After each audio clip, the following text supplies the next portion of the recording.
Number 1. Creepy late-night visitors. I was in my early 20s and went camping with my spouse and another couple. Way up in the Smoky Mountains, about an hour from the nearest small town. There are 2 to 3 other sites, but none close enough to hear anybody. It's probably 1 a.m. and we're sitting around the fire talking and hear somebody whistle the Hunger Games whistle. 3 to 5 times. We laughed it off and kept talking. Figured it was another camper out for a stroll or something. We do live in crackhead capital and people do weird shit. Let me set the scene. My friends were on the opposite side of the fire facing the rest of camp. My back is to camp and I'm facing the woods. My dog is asleep by me. It's fall and there's leaves everywhere and walking through camp was crunchy. An hour or more later after the Hunger Games whistling, I feel eerie. Like it's pitch black around us and I've always been a little scared of the dark. I turn around and glance behind me and I felt what I thought was something white and then something black attached. I even said that was weird and we kept talking. It had to be my mind playing tricks in the dark because I'm a pansy. A few minutes later I still feel weird. I turn around again and my eyes focus on the white and black. I can now tell the white is the top of a shirt and white short sleeves. I literally screamed, "Who the fuck is that?" And flashlights immediately click on. A federal marshal introduces himself. A game warden was with him. I literally saw his white t-shirt and black vest in the dark. He was no more than 5 foot behind me for God knows how long. Like I said, it's very crunchy out and my high-alert cattle dog never heard them either. I'll cut the end short. I've rambled long enough. They checked all our alcohol. He wanted to know where to buy my blackberry whiskey and looked in cigarette packs and located a roach my friends have smoked hours earlier. He said that's mainly what they do in the area is listen in on camps and try to do drug busts. They park way down the road and walk into camps. He said they wouldn't have even bothered us if I hadn't noticed him.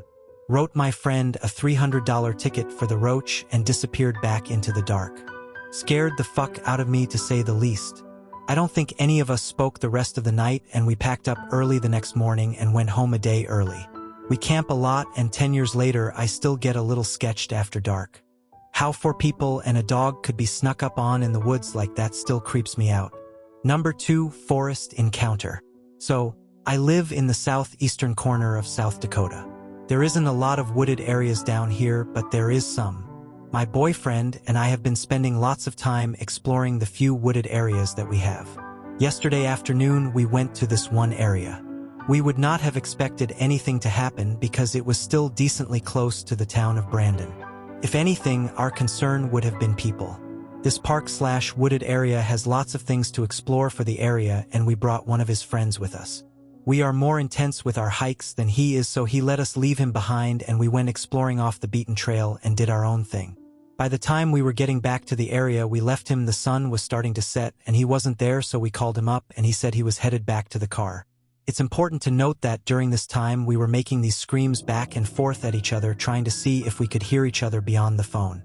Boyfriend and I had one more trail we wanted to explore, so we headed down that trail and then eventually it was actually getting dark, so we made it back to the trail that took us back to the car. We were walking through the woods and joking about how friend was probably going to try and scare us or some shit. We saw a deer and didn't think anything of it, but it slightly startled myself originally. Finally, we made it to this area that is where the woods start to turn to prairie and we heard the scream and a really fast deer like jump through this tree that was like split into 2 branches. I don't know a good way to explain that tree layout. We being logical started calling out to his friend being like, "Hey, you got us, not funny," but like it clearly wasn't our friend. We're a little on edge after that, but just picking up our pace getting to the car.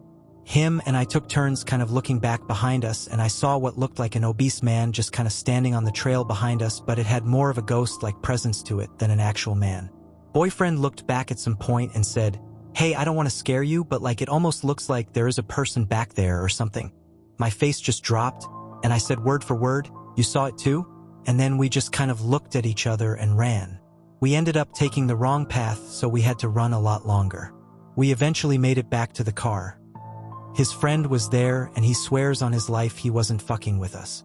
Either way, no way this dude could have run that fast or looked like what we saw behind us. When we got home, we started trying to look stuff up. We think it could be a skinwalker, but also this is South Dakota. We're on Lakota Sioux land, not Navajo land. Either way, very creepy experience. Number 3, guy in red. I was probably about 20 and I was babysitting for some decently wealthy people who happened to be good friends of mine. I was on the main floor. There was one little boy upstairs in bed, and for older boys, 8/9, downstairs playing video games. It was probably close to 11 p.m. and there's a knock at the door. I can see it's a big guy in a red sweatshirt. I slowly crawl to the kitchen and grab the biggest knife I can find and go stand at the wall by the door where the man cannot see me but would have to walk past me to come in.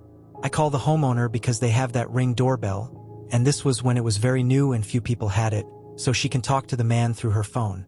So she says, "I'll call you right back after I talk to him," and hangs up. Meanwhile, the guy is knocking aggressively now, and I'm praying none of the kids hear as I don't want them to come upstairs/downstairs and scare them. My phone rings and she says that she talked to him, and he said he was with Uber, not popular in this area at this time, looking for Angela, which ironically happens to be the homeowner/my friend's name, but the last name was something weird. She said she told him he had the wrong address and to be on his way. However, he is still at the door. She stays on the phone with me until he walks away, which was several minutes later. We hang up as she thinks it was an honest misunderstanding. Meanwhile, I have this terrible, awful feeling in my gut, so I go to the door to watch for his headlights to leave. Their house is at the end of a dead-end road. I never saw his headlights leave, nor did I ever see a car.